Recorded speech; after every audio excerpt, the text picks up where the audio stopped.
Kwa hakika shughuli imekuwa kubwa, kwa hakika shughuli imefanyika. Waheshimiwa wazazi pia ambao hamjajaliwa kuhudhuria, hakika tumewakilisheni vyema. Leo ni siku maalum ambayo shule yetu hii ya St. Meth leo tarehe 18 ya mwezi wa 3 2026. Shule hii ya St. Meth kama ilivyokuwa utaratibu wake, kila mwaka mwezi mtukufu wa Ramadhani huwa inaandaa event ya iftar. Iftar hiyo inajumuisha makundi yafuatayo: mayatima, wajane, maskini, wasiokuwa na uwezo, misikiti ya jirani na waumini wote kwa pamoja kwa ajili ya event ya iftari. Mashallah, ni iftari ambayo hakika mwaka huu imekuwa kubwa zaidi. Tumeweza kushiriki na vituo zaidi ya 7 vya mayatima, lakini pia na wajane takriban 150 na wazee takriban 100. Hakika shughuli imekuwa kubwa misikiti yote ya kata hii ambayo shule hii ipo ya St. Meth, kata hii ya Mwandege, Kipala mpakani. Hakika shughuli imefanyika. Mkurugenzi wa shule hii Bwana Peter Mtembe ameandaa iftari, watu wamepata iftari mpaka nyingine zimebebwa. Kuna jambo limewashangaza watu. Ndio.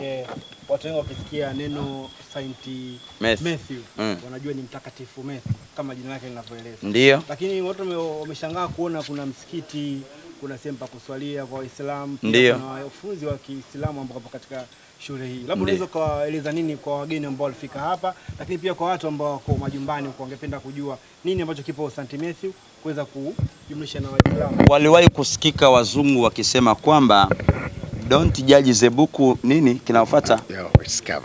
Kwamba usije ukakiangalia kitu kijuju.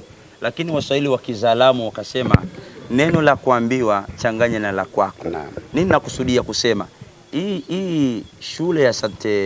Matthew, wengi hata mimi binafsi mwanzo nasikia jina hili sikufichi, nilikuwa najua ni shule ya Kristo.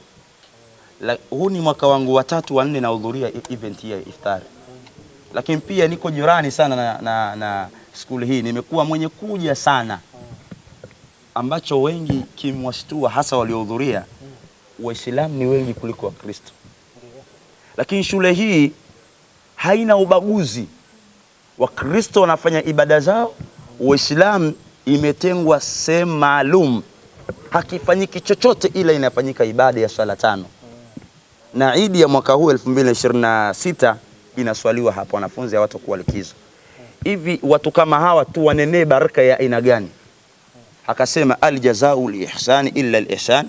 Je, hakuwa mtu anayekufanyia mazuri ujue sisi kuna kitu mnakuita ku appreciate. Yani wengi hasa hatuna hili kuunga mkono. Tizama, yani shule hii jina ni la Kristo, lakini yanayofanyika humu hakuna ubaguzi. Mtoto wako akiwa ni wa kuvaa juba, akija humu anavaa juba. Wana slogani yao inasema elimu, malezi na usalama.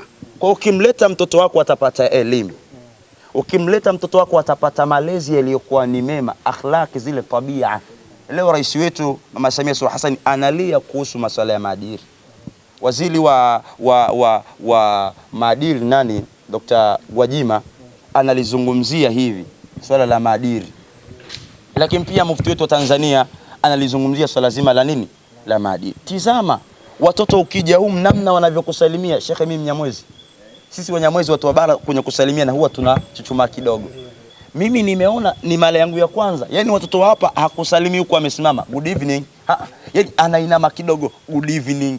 Subhanallah. Ukimleta mtoto, sitaki nikwambie katika swala la ufaulu, atakuja kusema hapa mwenza wangu ambaye tumeshirikiana katika kamati ya kuweza kuliratibu swala hili, kama mlimuona katika performance, atasema matokeo pia mwaka huu. Kwa hiyo watu, ile masuala ya udini tuweke pembeni, na katika haya masuala ya kutengana kila siku rais wetu analisema, hasa wa Tanzania hatutakikani tusikubali kuchanganywa, tusikubali kugawika, tusikubali vita vya udini. Leo ikifikia pahala Muislamu amsalimie Mkristo, tutafikia wapi?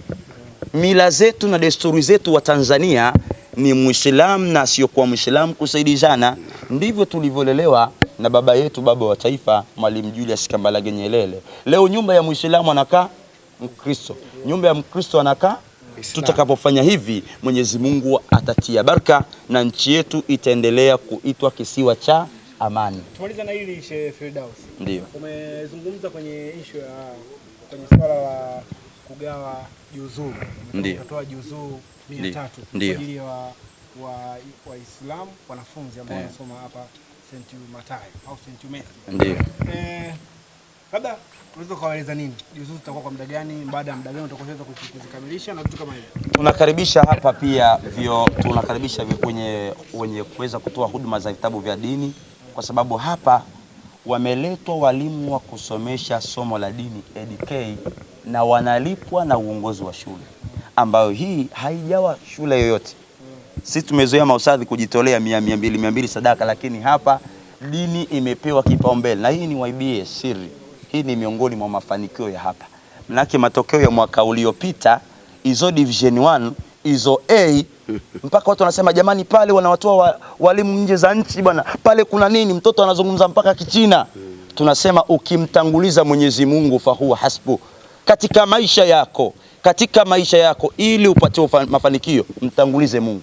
Sehemu anapotukuzwa Mwenyezi Mungu, anapoabudiwa Mwenyezi Mungu, Mungu anatelemsha baraka zake. Vitabu vya dini, majuzuu, Qur'ani, misafu, vitabu vya tafsir vinapokelewa hapa na wanafunzi wote wanapokelewa.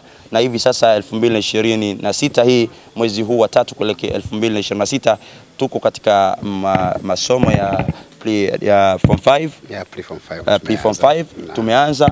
Gharama zake ni rahisi sana. Karibu na nyinyi, ni waombe muwe ni mabarozi kuambia watu wawalete mwanafunzi asiyefundishika, anapiga chimbo, mtoto ameshindikana, aletwe hapa. Na mimi naitwa Mwalimu Cleophas Masole, lakini maarufu kwa MC Pasina.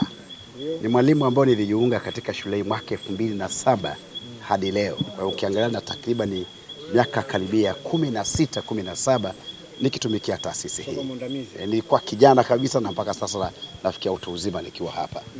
Shule hii imejengwa katika misingi ya kumwabudu Mwenyezi Mungu, ya kumheshimu Mwenyezi Mungu. Na katika hilo ndio maana utaona matukio kama haya ya iftar ni matukio mwendelezo kwa kuonyesha kwamba shule hii inamwabudu Mungu na inamheshimu Mungu. Na katika misingi hiyo tukiamini kwamba Mungu ndiye chanzo cha maarifa yote. Shule yetu ina vision, shule yetu ina mission. Na moja ya mission ya shule yetu ni elimu, malezi na usalama. Lakini moja ya vision ya shule yetu ni kuhakikisha kwamba kila mwanafunzi anafanikiwa, yeyote anafanikiwa. Ni shule ambayo haibagui mtoto kulingana na uwezo wake. Sisi tunaamini kwamba Mungu amegawa vipaji mbalimbali kwa kila mtoto. Kwa hiyo tunapokea mtoto mwenye uwezo wa kila aina. Hatuwafukuzi watoto kulingana na uwezo wao darasani.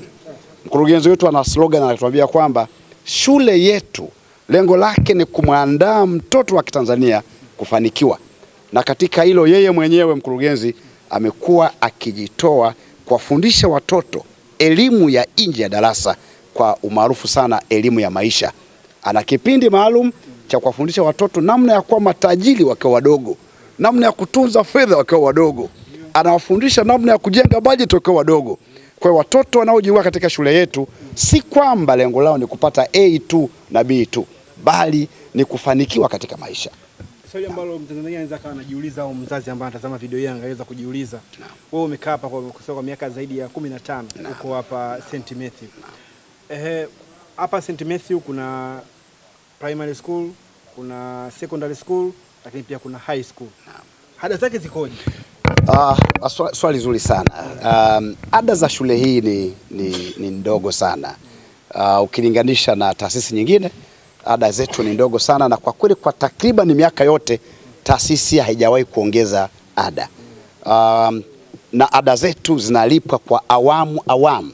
Na katika hili nataka niwaambie ndugu watazamaji mnaosikiza, awamu 4, talipwa awamu 4 kidogo kidogo. Na hata kama mzazi hana ada, hana uwezo wa kulipa ada, mkurugenzi ameweka utaratibu wa kuwarahisishia wazazi wenye changamoto hizo kupata mkopo nafuu kutoka kwenye mabenki mbalimbali ikiwemo Benki ya Maendeleo, kupata mkopo na riba yake ni 1% tu. Kwa hiyo unakuta mzazi anaweza kulipa kuanzia kidogo kidogo kuanzia Januari mpaka Disemba, akilipa kidogo kidogo, na ili aweze kufanikisha mtoto wake kupata elimu.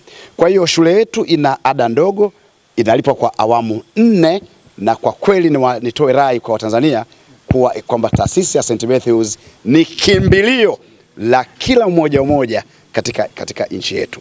Na labda tuniongezee, shule yetu ina viwanja vya michezo kama mnavyoona katika nyuma yetu, kiwanja kizuri cha kisasa. Timu nyingi za kuja kufanya mazoezi hapa, wakimwata Azam ile watoto wa under 17 wanakuja kufanya mazoezi hapa. Tuna basketball, kiwanja kizuri, tuna volleyball, tuna netball, viwanja vyote viko hapa. Tunafundisha ufugaji wa ng'ombe hapa, ufugaji wa kuku hapa. Tunafundisha watoto kulima mboga. Tuna bakali ya kisasa ya ujasiriamali. Tuna bakali ya kisasa ya watoto kujifunza kuoka mikate. Kwa tunaamini kwamba mtoto akitoka hapa anaweza akajitegemea, na sio tena tegemezi kwa mzazi, lakini anaweza akajitegemea na akawa msaada kuleta maendeleo chanya katika familia na katika taifa. Anafikaje sasa mzazi hapa St. Matthews? Kwa mtu anatokea huko Mbagala, Kinondoni, anatokea Masaki, Gongo la Mboto, kwa kweli kwa shule yetu inapatikana hapa Kongowe, Kipala mpakani. Kwa mtu anayetoka Dar es Salaam, labda anapanda tu gari la kuja moja kwa moja kwenda Vikindu. Akifika labda pale Mbagala au akitokea Kariakoo, anapanda magari ya kwenda Kisemvule.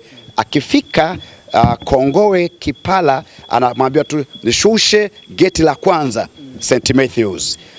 Na tayari ataiona shule mkabala mkono wa kushoto. Ni shule kubwa yenye magorofa, ni shule nzuri sana, ataiona. Na akifika ofisi ya mkuu wa shule anapokelewa vizuri na wahudumu wetu ambao kwa kweli wana ukarimu wa hali ya juu katika kuhudumia.